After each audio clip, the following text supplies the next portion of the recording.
Sir ಇದು ಈಗ ವಾಲ್ಮೀಕಿ ಹಗರಣಕ್ಕೆ ಸಂಬಂಧಪಟ್ಟಾಗ ಎರಡು ಸಂಸ್ಥೆಗಳು ವರದಿಯನ್ನು ಕೊಟ್ಟಿರೋದು. ಒಂದು ರಾಜ್ಯ ಸರ್ಕಾರ ಮಾಡಿರುವಂಥ SIT ನಾಗೇಂದ್ರನ ಪಾತ್ರ ಇಲ್ಲ ಅಂತ ಹೇಳಿದ್ರು, ಆದರೆ ED ಅವರು ಪಾತ್ರ ಇದೆ ಅಂತ ಇದರಲ್ಲಿ ಚಾರ್ಜ್ ಶೀಟಲ್ಲಿ ಹೇಳಿದ್ದಾರೆ. ಅವರೇ ಕಿಂಗ್ ಪಿನ್ ಅನ್ನೋ ಥರದಲ್ಲಿ ಪಿನ್ ಅನ್ನೋಂಥದ್ದೇ ಮತ್ತು ಲೋಕಸಭಾ ಚುನಾವಣೆಗೆ ದುಡ್ಡು ಕಳಿಸಿದ್ದಾರೆ ಅನ್ನೋಂಥದ್ದು ಎಲ್ಲೆಲ್ಲೋ ಇತ್ತು, ಬೆಂಗಳೂರಿಂದ ಎಷ್ಟು ಬಂತು ಎಲ್ಲ ಹೇಳಿದ್ದಾರೆ. ನೋಡಿ, SIT ಇದು ನಾವು ಪ್ರಾರಂಭದಿಂದನೇ ಹೇಳ್ತಾ ಇದ್ರಿ, ಇದನ್ನು ಮುಚ್ಚಾಕುವಂಥದ್ದಕ್ಕೆ SITಯನ್ನು ರಚನೆ ಮಾಡಿದ್ದಾರೆ ಅಂತ. ರಾಜ್ಯ ಸರ್ಕಾರಕ್ಕೆ ಏನಾನ ಒಂಚೂರು ಕಾಮನ್ ಸೆನ್ಸ್ ಇದ್ದಿದ್ರೆ, ದೇಶದ ಕಾನೂನು ಪ್ರಕಾರ ಯಾವುದೇ ಬ್ಯಾಂಕಲ್ಲಿ 3 ಕೋಟಿಗಿಂತ ಹೆಚ್ಚು ಫ್ರಾಡ್ ಆದರೆ, ಅವ್ಯವಹಾರ ಆದರೆ ಆಟೋಮೆಟಿಕಲ್ಲಿ ಅದು EDಗೆ ಹೊರಟೋಗ್ತದೆ. ED ಮತ್ತು ಇನ್ಕಮ್ ಟ್ಯಾಕ್ಸ್ಗೆ ಹೊರಟೋಗ್ತದೆ, ಆರಾಮ್ಸೆ ಹೊರಟೋಗ್ತದೆ. ಆದರೆ ಕಾನೂನು ಅದು, ಆ ಕಾನೂನು ಇರೋವಾಗ ಇವ್ರು SIT ಮಾಡುವಂಥ ಅವಶ್ಯಕತೆ ಏನಿತ್ತು?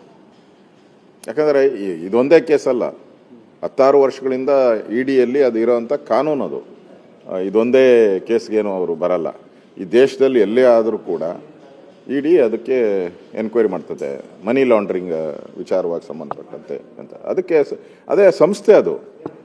ಮತ್ತು ದುಡ್ಡಿನ ವ್ಯವಹಾರ ಇದೆಲ್ಲ ನೋಡುವಂಥದ್ದು, ತಪ್ಪು ಸರಿಗಳನ್ನು ನೋಡೋದಂಥದ್ದು ED ಮತ್ತು ಇನ್ಕಮ್ ಟ್ಯಾಕ್ಸಿನ ಕರ್ತವ್ಯ ಅದು. ಅದನ್ನು ಅವ್ರು ಮಾಡ್ತಾರೆ. ಇವರೇನೋ ಹೊಸ್ದಾಗಿ ಏನೋ SIT ಮಾಡೋಕ್ಕೆ ಹೋಗಿ ಯಾರನ್ನೋ ಸೇಫ್ ಗಾರ್ಡ್ ಮಾಡೋಕ್ಕೆ ಹೋಗಿದ್ದಾರೆ. ಇವಾಗ ಬಟಾ ಬಯಲಾಗಿದೆ. ಈಗ ED ಅವರು ಇದನ್ನು ಚುನಾವಣೆಗೆ ಬಳಸ್ಕೊಂಡಿದ್ದಾರೆ ಅಂತ ಹೇಳಿದ್ದಾರೆ. ಸುಮಾರು 32 ಕೋಟಿನೂ ಏನೋ ಬಳಸ್ಕೊಂಡಿದ್ದಾರೆ ಲೋಕಸಭಾ ಚುನಾವಣೆಗೆ ಕಾಂಗ್ರೆಸ್ ಅಂತ ಹೇಳಿದ್ದಾರೆ. ಮತ್ತು ದಾಖಲೆಗಳನ್ನು ಕೊಟ್ಟಿದ್ದಾರೆ. ಅವರೇನು ಸುಮ್ಮನೆ ಹಾಗೆ ಹೇಳಿಲ್ಲ. ದುಡ್ಡು ಎಲ್ಲಿ ಬಂತು, ಯಾವ ಬ್ಯಾಂಕ್ ಹೋಯ್ತು, ಯಾವ ಬ್ಯಾಂಕಿಂದ ಯಾರು ಡ್ರಾ ಮಾಡಿದ್ದು ಹಣ ತೊಗೊಂಡೋಗಿ ಎಲ್ಲಿ ಬಳ್ಳಾರಿ ಬೇರೆ ಬೇರೆ ಕಡೆ ಎಲ್ಲಿ ಹಂಚಿದ್ದಾರೆ ಎಲ್ಲ ದಾಖಲೆ ಸಮೇತ ಕೊಟ್ಟಿದ್ದಾರೆ. SIT ಅವರು ಯಾಕೆ ಇಲ್ಲೇ ಅರ್ಥ ಆಗ್ತೈತಲ್ಲ, SIT ಅವರು ಮಾಡಿರುವಂಥ ತನಿಖೆ ಬೋಗಸ್ ಅನ್ನೋದು ಇದೇ ಸ್ಪಷ್ಟಾಗಿ ಅರ್ಥ ಆಗ್ತೈತೆ. ಅವ್ರು ಯಾಕೆ ಮಾಡಲಿಲ್ಲ ಇದನ್ನು? ಈಗ ಎಲ್ಲ ದಾಖಲೆಗಳು ಅವ್ರು ಕೊಟ್ಟಿದ್ದಾರೆ. ಇವು SIT ಅವರು ಹೋಗಿ ತನಿಖೆ ಮಾಡ್ಬೋದಾಯ್ತಲ್ಲ, ಅವ್ರನ್ನೆಲ್ಲರನ್ನು ಕೂಡ. ಬಳ್ಳಾರಿಗೆ ಹೋಗಿ ಯಾರು ಕೊಟ್ಟಿದ್ದಾರೆ ಎಲ್ಲ ತನಿಖೆ ಅದನ್ನು ಮಾಡಲೇ ಇಲ್ಲ ಇವರು. ಬೆಂಗಳೂರಲ್ಲಿ ಕೂತ್ಕೊಂಡು ಕಾಂಗ್ರೆಸ್ ಪಾರ್ಟಿ ಹೇಳದಂಗೆ ಬರೆದು ಕೊಟ್ಟಿದ್ದಾರೆ. ಅದರಿಂದ ಸ್ಪಷ್ಟವಾಗಿ ಅರ್ಥ ಆಗ್ತೈತೆ, ಕಳೆದ ಲೋಕಸಭಾ ಚುನಾವಣೆಯಲ್ಲಿ ಕಾಂಗ್ರೆಸ್ ಈ ಬಡವರ STಗಳ ಹಣವನ್ನು ತಗೊಂಡ್ಕೊಂಡು ರಾಜ್ಯದಲ್ಲಿ ಚುನಾವಣೆ ಮಾಡಿ ST ಜನಾಂಗಕ್ಕೆ ಅವಮಾನ ಮಾಡಿರತಕ್ಕಂಥದ್ದು, ST ಜನಾಂಗದ ದುಡ್ಡನ್ನು ಲೂಟಿ ಮಾಡಿರೋದು ಸ್ಪಷ್ಟವಾಗಿ ಕಾಣ್ತಾ ಇದೆ.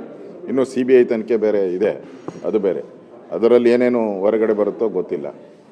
ಒಟ್ಟಾರೆ ಕಾಂಗ್ರೆಸ್ಸು ಈ ಹಣವನ್ನು ಲೂಟಿ ಮಾಡಿಲ್ಲ ಅಂತ ತೋರ್ಸೋಕ್ಕೋಸ್ಕರ ಏನೇನು ಬೇಕೋ ಅದನ್ನು ಸಬೂಬುಗಳನ್ನು ಮಾಡಿದ್ದಾರೆ ಅಷ್ಟೇ. ಆದರೆ ಇವತ್ತು ರಾಜ್ಯದ ಜನಗಳ ಮುಂದೆ ಒಂದು ರೀತಿ ಕಾಂಗ್ರೆಸ್ ಬೆತ್ತಲಾಗಿರುವಂಥದ್ದು ಕಾಣಿಸ್ತಾ ಇದೆ. ಸೊ ಇದು ತನಿಖೆಯನ್ನು ಇನ್ನು ಕೋರ್ಟ್ ಮುಖಾಂತರ ತನಿಖೆ ಆಗುತ್ತೆ, ಅಲ್ಲಿ ಚರ್ಚೆಗಳಾಗುತ್ತೆ, ಎಲ್ಲವನ್ನೂ ಕೂಡ ಬಟಾ ಬಯಲಾಗುತ್ತೆ. ನನಗನ್ಸುತ್ತೆ ಕಾಂಗ್ರೆಸ್ ಅವರು ಈ ದಲಿತರ ಹಣವನ್ನು ನುಂಗಿರೋದು, ನಾನು ವಿಧಾನಸಭೆಯಲ್ಲೂ ಕೂಡ ಸುಮಾರು 3 ಗಂಟೆ 16 ನಿಮಿಷ ಮಾತಾಡಿದ್ದೀನಿ ಇದರ ಬಗ್ಗೆ. ಹಲವಾರು ದಾಖಲೆಗಳು, ಸುಮಾರು 60ಕ್ಕೂ ಹೆಚ್ಚು ದಾಖಲೆಗಳನ್ನು ವಿಧಾನಸಭೆಯಲ್ಲಿ ನಾನು ಪ್ರಸ್ತಾವನೆ ಮಾಡಿದ್ದೀನಿ. ಅದರಿಂದ ಇದಕ್ಕೆ ನಮಗೆ ಜಯ ಸಿಕ್ಕಿದೆ. ನಮ್ಮ ವಿಧಾನಸಭೆಯಲ್ಲಿ ನಡೆದಂಥ ಹೋರಾಟಕ್ಕೆ, ವಾಲ್ಮೀಕಿ ಹಗರಣಕ್ಕೆ ಜಯ ಸಿಕ್ಕಿದೆ ಅಂತ ಸ್ಪಷ್ಟವಾಗಿ ಕಾಣ್ತಾ ಇದೆ. ಸರ್, ಈಗ ಕುಮಾರಸ್ವಾಮಿ ಅವ್ರನ್ನ ಭೇಟಿ ಆಗ್ತಿದ್ದೀರಿ, ಕುಮಾರಸ್ವಾಮಿ ಅವ್ರನ್ನ ಭೇಟಿ ಆಗಕ್ಕೆ ಹೋಗ್ತಾ ಇದ್ದೀನಿ. ಅವರು HMT ನಮ್ಮ ಮನೆ ಮುಂದೆ ಇರೋ ಜಾಗ, ಹಿಂದೆ HMT ಪ್ರಾರಂಭ ಆದಾಗ ನಮ್ಮ ಕುಟುಂಬದ ಸುಮಾರು 46 ಎಕರೆ ಜಮೀನನ್ನು ನಾವು ಅದಕ್ಕೆ ಕೊಟ್ಟಿದ್ರಿ. ಅಂದರೆ